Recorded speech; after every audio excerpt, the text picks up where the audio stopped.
25-30 বছর আগে বসে 90 সাল থেকে মাঠে বক্তব্য, 90 সাল থেকে তো মানুষ আমার সাথে আগেও কথা বলে, পরেও কথা বলে। তো দুরুল হুদা আইয়ুবী আমাকে বলছেন, এই বেটা, এই দেখি তুই আগেও কথা বলিস রে, তুই পরেও কথা বলিস বেটা, মরবি বেটা মরবি, আগেও ফল খাবি পরেও ফল খাবি বেটা। 65 বছর থেকে বক্তব্য দিচ্ছি বেটা। কার কথা বলছেন বলেন তো? দুরুল হুদা আইয়ুবী। আগে কথা বলবি না, পরে কথা বলবি না, ফল খাবি, এত কথা বললে মরবি বেটা। দেখছিস না 65 বছর থেকে বক্তব্য দিচ্ছি। তো 90 সাল থেকে আমি মাঠে আছি, মানুষের সাথেই থাকি। যে যখন আসে তার সাথে কথা বলি, আগে পরে কথা বলার চেষ্টা করি। উনি উপদেশ দিয়েছিলেন, উপদেশ খুব ভালো ছিল, তবুও পরিস্থিতিতে মেনে নিতে পারি না। মানুষ আমার প্রয়োজনে আসে, আমি একটা কিছু দেখে তার সাথে কথা বলবো না, এইটা আমার কাছে কষ্টকর। যার জন্য যে যখন আসে তার সাথে আমি কথা বলার চেষ্টা করি, তার সুবিধাটা আমি বুঝার চেষ্টা করি। 90 সাল থেকে মাঠে আছি, তখন আমি বলতাম রবীন্দ্রনাথ ঠাকুর জাতির শত্রু, মুসলমানের শত্রু, বাংলাদেশের শত্রু, ঢাকা বিশ্ববিদ্যালয়ের শত্রু। রবীন্দ্রনাথ ঠাকুর ভারত বাংলাদেশ পাকিস্তানে ইংরেজদের সবচেয়ে বড় দালাল। মুসলমানের এর চেয়ে বড় শত্রু ভারত বাংলাদেশ পাকিস্তানে ছিল না। যখন মুসলমানের শিক্ষিত সমাজ ইংরেজদের হাতে নির্যাতিত, তখন ঠাকুর থাকতো লন্ডনে। এই ঠাকুর বলে, ওমা তোমার আকাশ, ওমা তোমার বাতাস, ও কালিমা তোমার আকাশ, ও কালিমা তোমার বাতাস। আমার ছেলে মেয়ে বলবে ও কালিমা তোমার আকাশ, ও কালিমা তোমার বাতাস। এটা আমি গ্রহণ করিনি, আমি বলেছি তোর বাপের আকাশ। আমার ছেলে মেয়ে ঠাকুরের গান গায় না, আপনার গায়, আপনার চলে, আমার চলে না। আমি গ্রহণ করিনি, আমি করব না। জাতির যদি রাস্তাঘাট করে দিতে না পারি, জাতির যদি স্কুল কলেজ করে দিতে না পারি, জাতিকে চূড়ান্ত সঠিক ধর্ম দিতে পারবো ইনশাআল্লাহ। ধর্মের ব্যাপারে জাতিকে ফাঁকি দিয়ে পরকাল হারাতে রাজি নই। কথা পরিবর্তন করা লাগেনি। ঠাকুর সবচেয়ে বড় শত্রু, ঠাকুরের মুখের গান শিরক দিয়ে পরিপূর্ণ, সেটা আমার ছেলে বলতে পারে কি করে, আমার মেয়ে বলতে পারে কি করে? আপনাকে দেখলে আমার কষ্ট হয়, আমি এমনি বলি না।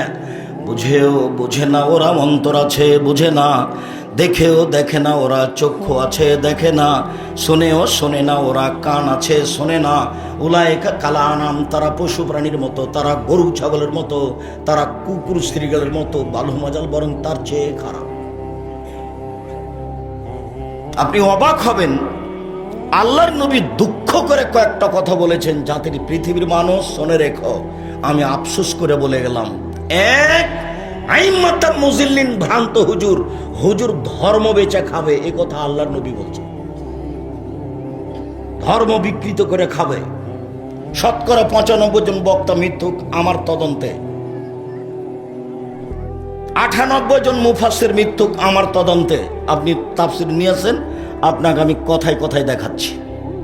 আর যারা মহিলা বৈঠক করছে, মহিলা মানুষ, এটা তো চাঁপাইনবাবগঞ্জ জেলা, তাই না?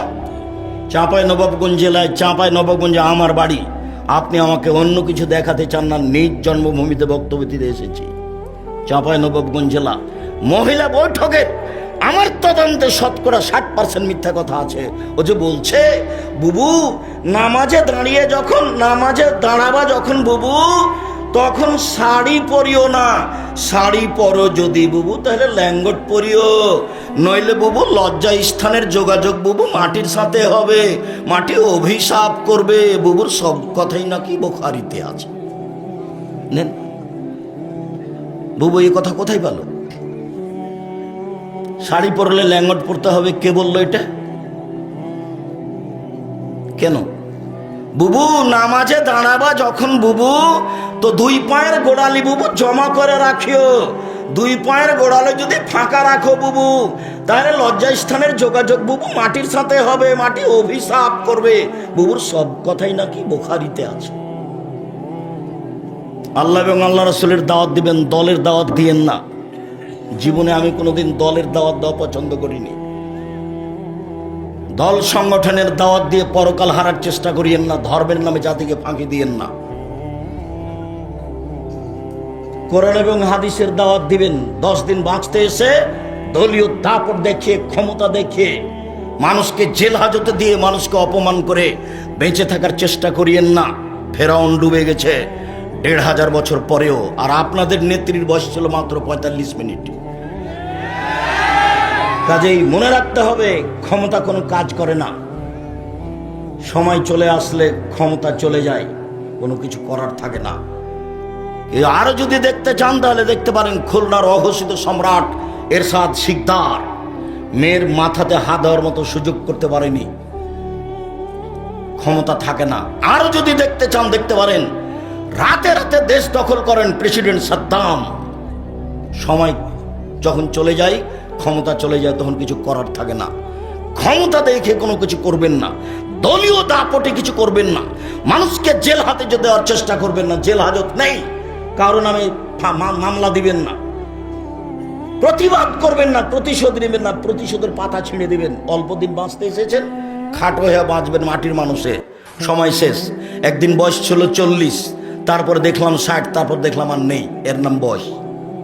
1976 সালে এসেছিলাম, যখন ট্রেনে নবাবগঞ্জে পৌঁছিল, ট্রেন খুব জোরে শব্দ করছে, মাটি কাঁপছে। তা আমার সাথে যারা আছে, জালালউদ্দিন তুফানি, ও বলছে, এই কথা বলিস না রে, ট্রেন ধরে নিবে। তাই মনে করছি ট্রেনই মনে হয় ধরে নিবে। তো একটু পরে দেখি ওই কথা বলে, তুমি যে আপনি যে বলছেন তা আপনাকে ধরে না। সেই দিনের কথা। সময় আসে আর চলে যায়, ক্ষমতা দেখায়েন না, দলীয় দাপট দেখায়েন না। মাটির মানুষ 5 ওয়াক্ত সালাত, হালাল রুজি, কোরআন তেলাওয়াত, আর আড্ডা পিটা হারাম। দোকানে বসে সময় কাটাবেন না, আড্ডা পিটা হারাম। একরাহুল কালামা বাদালে শায়, একরাহুম নাওমা কাবালের শায়। আল্লাহর নবী এশার সালাতের পরে কথা বলা ঘৃণা করতেন। আল্লাহর নবী এশার সালাতের পূর্বে ঘুমিয়ে যাওয়া ঘৃণা করতেন। বাড়িতে কারফিউ জারি থাকবে, বিশেষ আইয়ুবের মার্শাল্লাহ জারি থাকবে। 10টার পরে কেউ বাড়িতে কথা বলবে না, জাগে থাকতে পারবে না, পড়াশোনা ব্যতীত। ঘুমাতেই হবে। চাঁপাই নবগঞ্জের ভাষাতে, তুই তো ঘুমাবি, তোর বাপ ঘুমাবে। তার মানে 10টাতে ঘুমাতেই হবে। তাহলে আপনি 3টায় উঠে যাবেন। কত ঘুম হলো? 5 ঘন্টা। এখন উঠেছেন, সুন্দর করে উজু করেন, আল্লাহকে কিছু বলেন। জমি চান রাজশাহীতে, তো বলেন। জমি চান ঢাকায়, তো বলেন। একটা ভ্যান চাচ্ছেন, তো আল্লাহকে বলেন। এখন খুব কাছাকাছি সময় এসেছে, 10টায় ঘুমিয়ে যাবেন, 3টায় উঠবেন, 4টায় উঠবেন। উঠে সুন্দর করে উজু করে বলেন।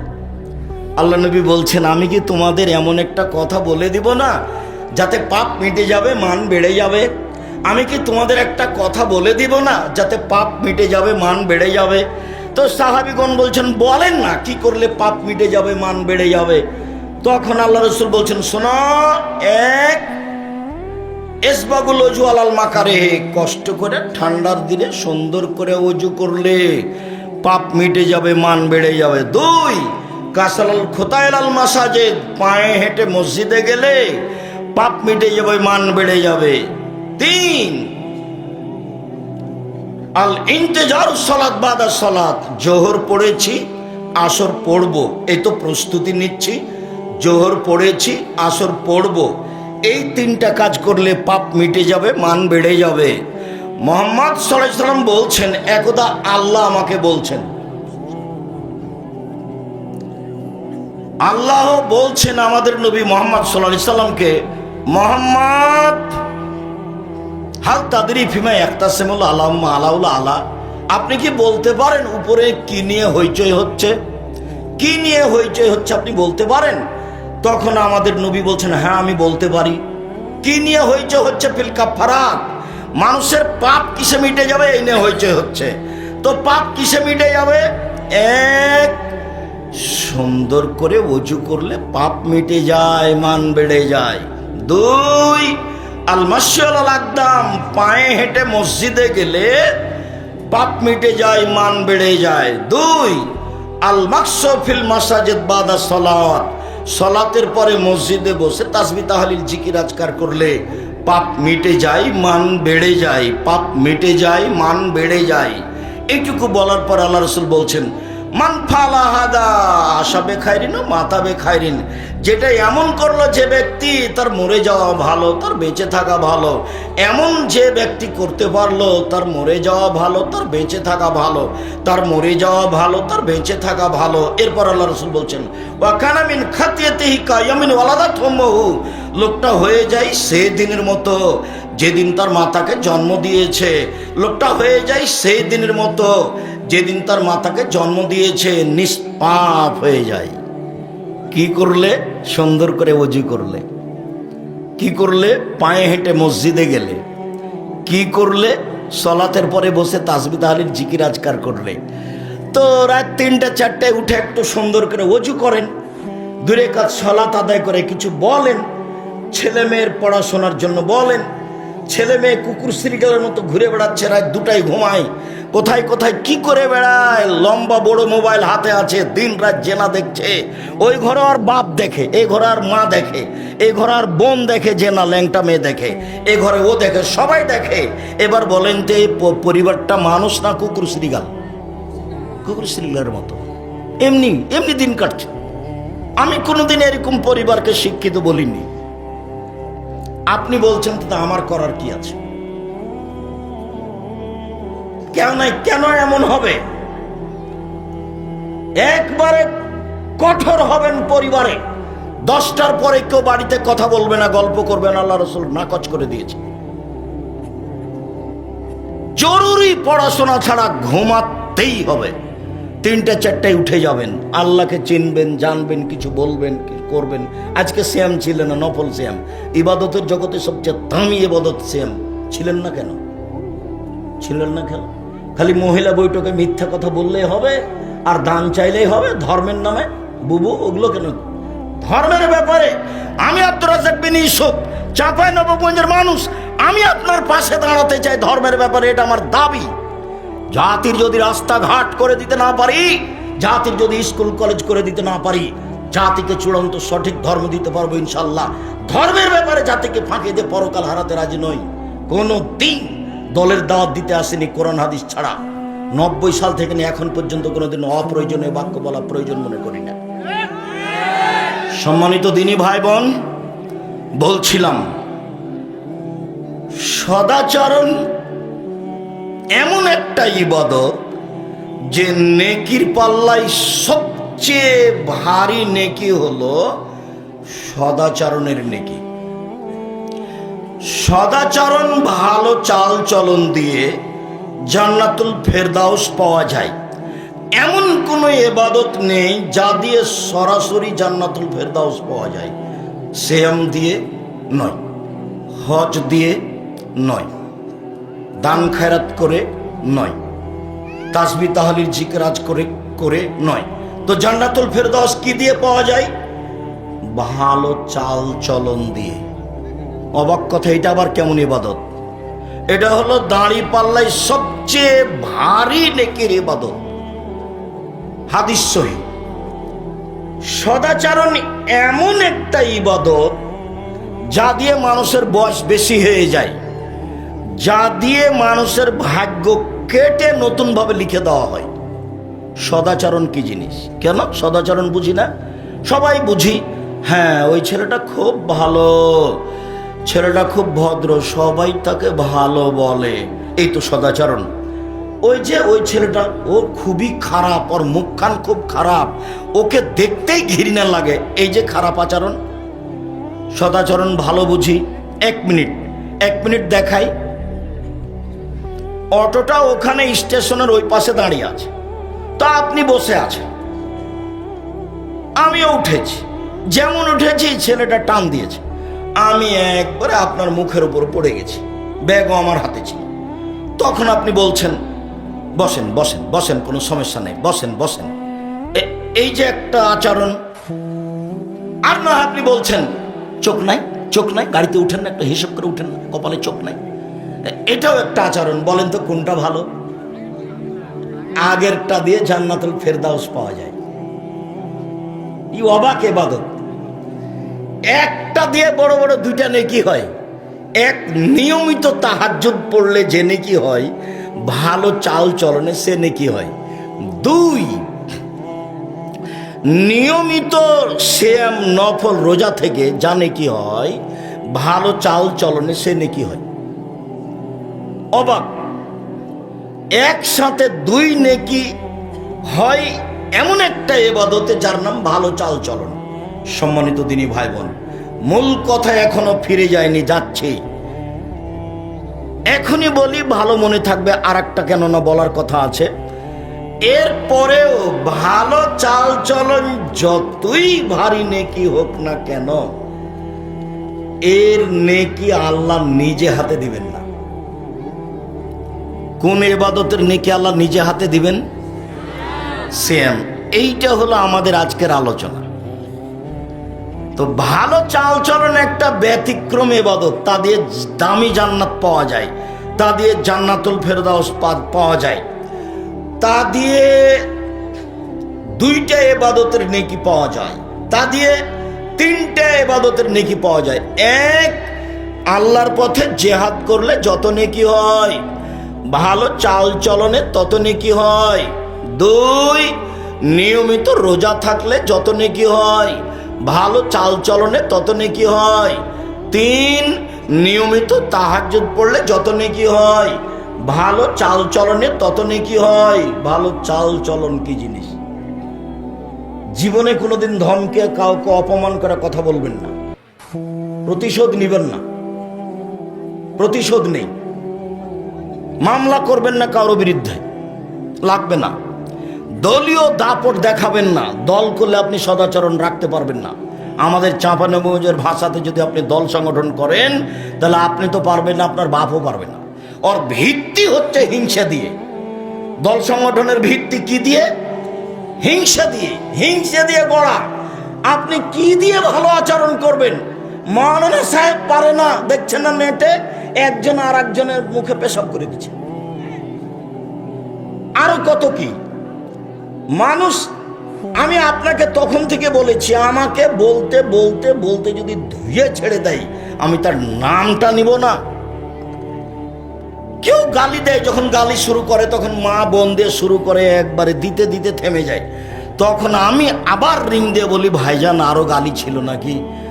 মনে হয় আপনার টাকা শেষ হয়ে গেছে নাকি? যদি কিছু থাকে তো গালি দিয়ে নেন।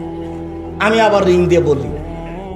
আল্লাহ নবী বলেছেন, রাতে উঠে আকাশের দিকে মুখ করে কেউ যদি বলে, লা ইলাহা ইল্লাল্লাহু ওয়াহদাহু লা শারীকা লাহু লাহুল মুলকু ওয়া লাহুল হামদু ওয়া হুয়া আলা কুল্লি শাইইন কাদির ওয়া সুবহানাল্লাহি ওয়া আলহামদুলিল্লাহি ওয়া লা ইলাহা ইল্লাল্লাহু আল্লাহু আকবার ওয়া লা হাওলা ওয়া লা কুওয়াতা ইল্লা বিল্লাহ, তাহলে এখন যা বলবে সেটা মেনে নাও। এখন যদি সালাত আদায় করে তাহলে কবুল করা হবে। মুআয ইবনে জাবাল রাদিয়াল্লাহু তাআলা আনহু বলেন, আল্লাহর নবী বলেছেন, মামিন মুসলিমিন ইয়াবিতু তাহিরান, যে কোনো পুরুষ নারী যদি ওযু করে ঘুমায়, যে কোনো পুরুষ নারী যদি ওযু করে ঘুমায়, ফায়াতাআররা মিনাল লাইলি, শেষে যদি উঠে রাতের 3 ভাগের 2 ভাগ পার হওয়ার পরে, ফায়াসালুল্লাহ খায়রা মিন আমরি দুনিয়া ওয়াল আখিরা, এখন যা চাইবে ইহকাল পরকালে তাই পাবে, যা চাইবে ইহকাল পরকালে তাই পাবে। আমি বলিনি এই কথা, এই কথা মুহাম্মদ সাল্লাল্লাহু আলাইহি সাল্লাম বলেন। জাবের রাদিয়াল্লাহু তাআলা আনহু বলেন, আল্লাহর নবী বলেছেন, ইন্না ফিল্লাইলি লাসাতান লা ইউফিকা আব্দুল মুসলিম, রাতে একটা সময় রয়েছে, যে কোনো পুরুষ যে কোনো নারী, যে কোনো পুরুষ যে কোনো নারী এই সময়টার মুখোমুখি হয়। ফায়াসালুল্লাহ খায়রা মিল্লা আতাহু ইয়াহু, এই সময়ে কিছু চাই, যা চাইবেন তাই দিবেন, দিবেনই। জরুরি ভাবে আল্লাহ নবী বলছেন যে ও পাবে। এবার রাতের সালাতের একটা কথা বলে কিভাবে বলবেন সেদিকে যাই, কাছাকাছি চলে এসেছে। উমামা বাহিলি রাদিয়াল্লাহু তাআলা আনহু বলেন, আল্লাহর নবী বলেছেন, আলাইকুম বিকিয়ামিল লাইল বাইনু তাদুস সালিহিনা কাবলাকুম। আল্লাহর নবী বলছেন, পৃথিবীর মানুষ, তোমরা রাতে সালাত আদায় করতে শিখো। এটা হলো অতীতের নবী রাসূল পরহেজগার মানুষের কাজ। মনে থাকবে না এই বাক্য? মনে হয় ওই আগের ওই হাদিসটা তো ভুলে গেছেন, দামি জান্নাত পাওয়ার জন্য 4টা লাগে, ওটা যে কখন গেছে। আচ্ছা যাক, ওটা আবার স্মরণ করাবো ইনশাআল্লাহ।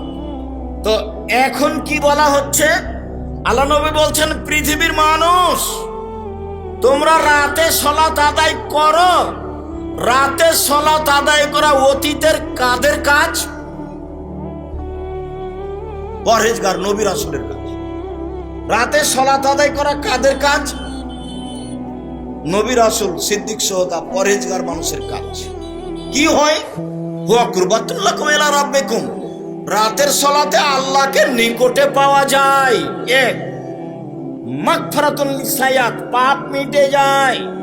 মানহাতুল লিসলিম, পাপ থেকে দূরে সরে যায়। ছাড়াই দিনরাত মোবাইলে বেটি ছেলে দেখা অভ্যাস যার, মোবাইলে জেনায় লিপ্ত হও যে টিকতে পারো না, কত যে অদা করলে কত যে ভেঙে গেল। তো তুমি রাতে সালাত আদায় শুরু করো, বাঁচা যাবে। এক, রাতের সালাত আল্লাহর নিকটে হওয়া যায়। 2, পাপ মিটে যায়। 3, পাপ থেকে দূরে সরে যায়।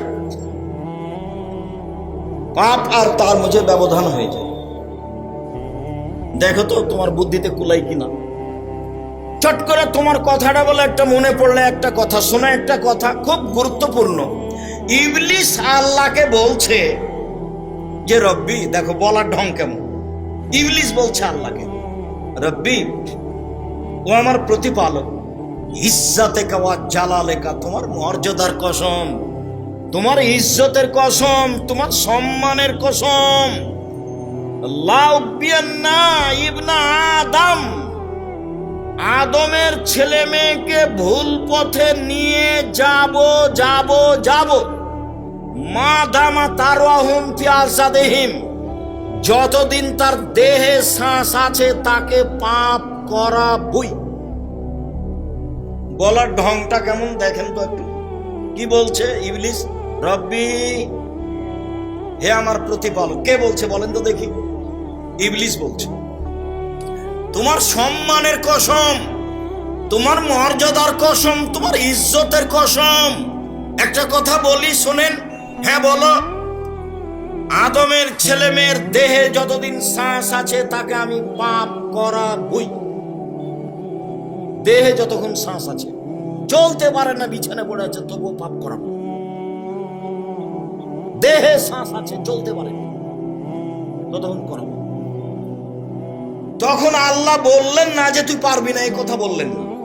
বলছেন ওয়া ইজ্জতি ওয়া জালালি ওয়া ইরতিফায়ে মাকানি, ইবলিস তুই শুনে রাখ, আমার মর্যাদার কসম, আমার সম্মানের কসম, আমার ইজ্জতের কসম, আদমের ছেলে মেয়ে যতবার ক্ষমা চাইবে ততবার ক্ষমা করে দিব।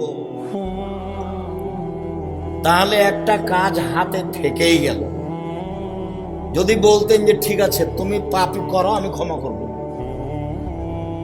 তো এইভাবে আর বললেন না। বললেন যে যতবার আমাকে ক্ষমার কথা বলবে ততবার ক্ষমা করে দেব। এই বাচ্চা, ওই ছেলেটা পাশ থেকে উঠে গেল, আপনি খেয়াল করলেন না? ওর তো বুঝার বোধ নেই, মনে করছে এখন যায়। এটা তো দেশে প্রোগ্রাম হয়, এইভাবেই হয়, বাদাম চানাচুর খায়। স্বভাব পরিবর্তন করতে হবে। স্বভাব, এর নাম হলো স্বভাব, এর নাম হলো খারাপ স্বভাব। শেষে চলে আসলাম।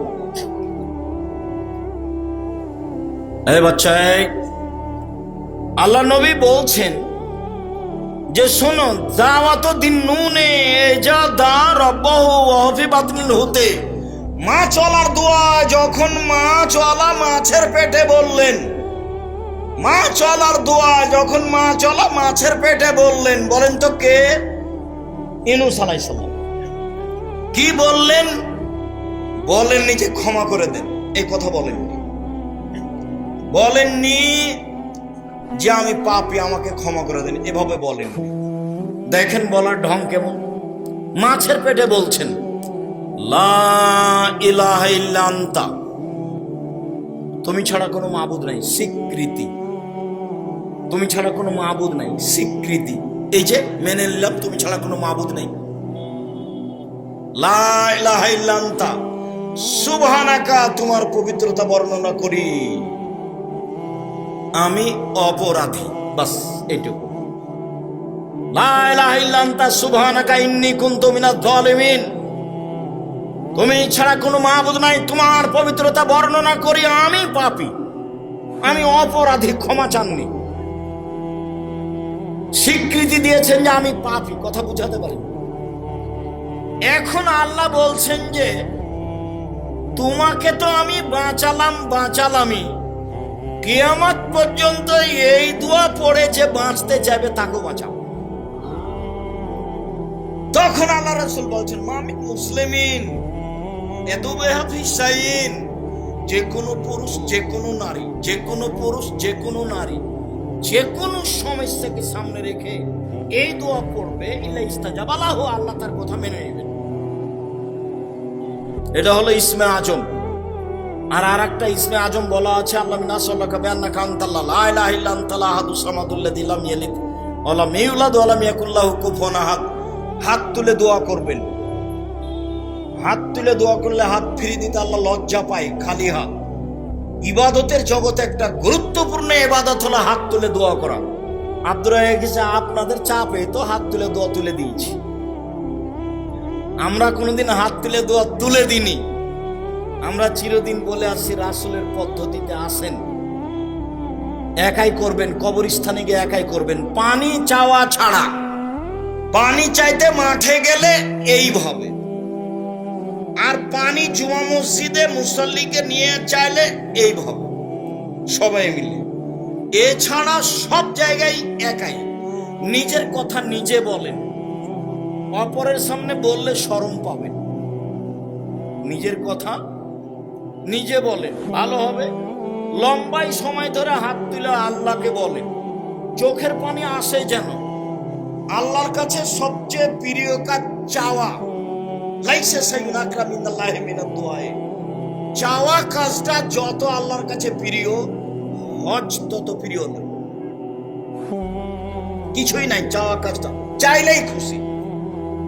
আবার বলছেন যে লাইসা সাইয়ুন আহাব্বা ইলাল্লাহি মিন কাতরাতাইনি, চোখের পানি ওর কাছে ইবাদত হিসাবে যত প্রিয়, পৃথিবীর কোন ইবাদত তত প্রিয় নয়। তাহলে হাত তুলে এক, ফিরিয়ে দিবেন না। দুই, চাওয়া পছন্দনীয়। তিন, কেঁদে সবচেয়ে পছন্দ। আর বললেন যে মান বাকা মিন খাশিয়াতিল্লাহ,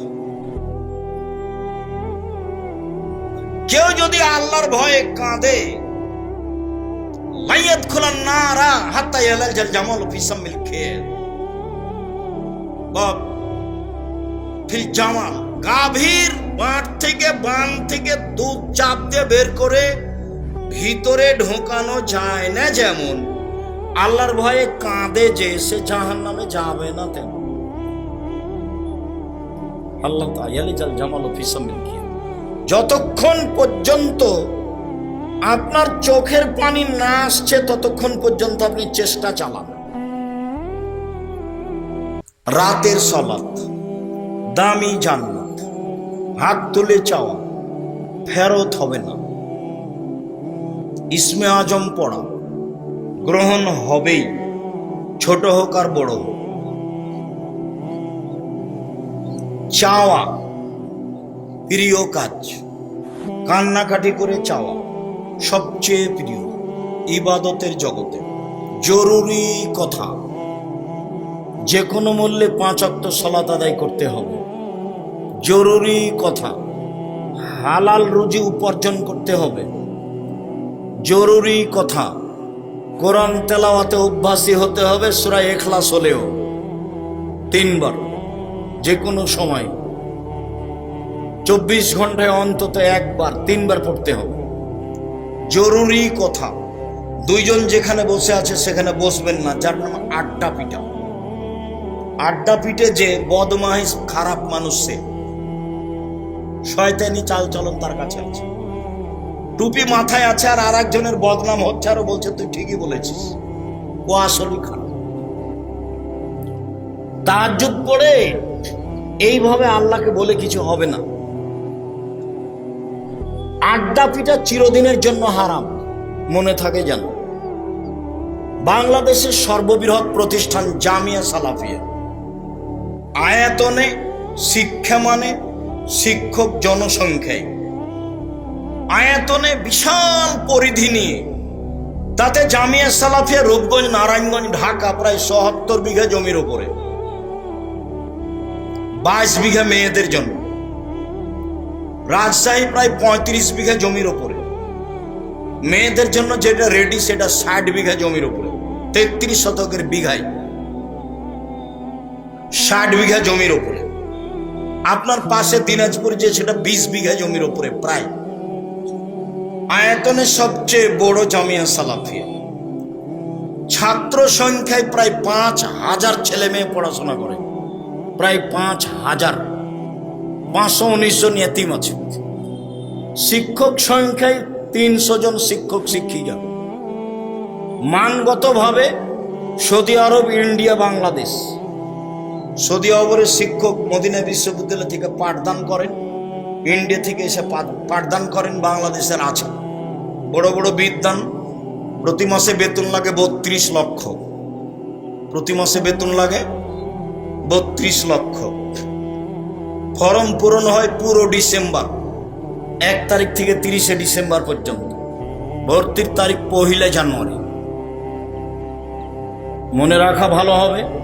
আর একদিনে ছেলে মেয়ে মানুষ হয় না, বহুদিন সময় লাগে।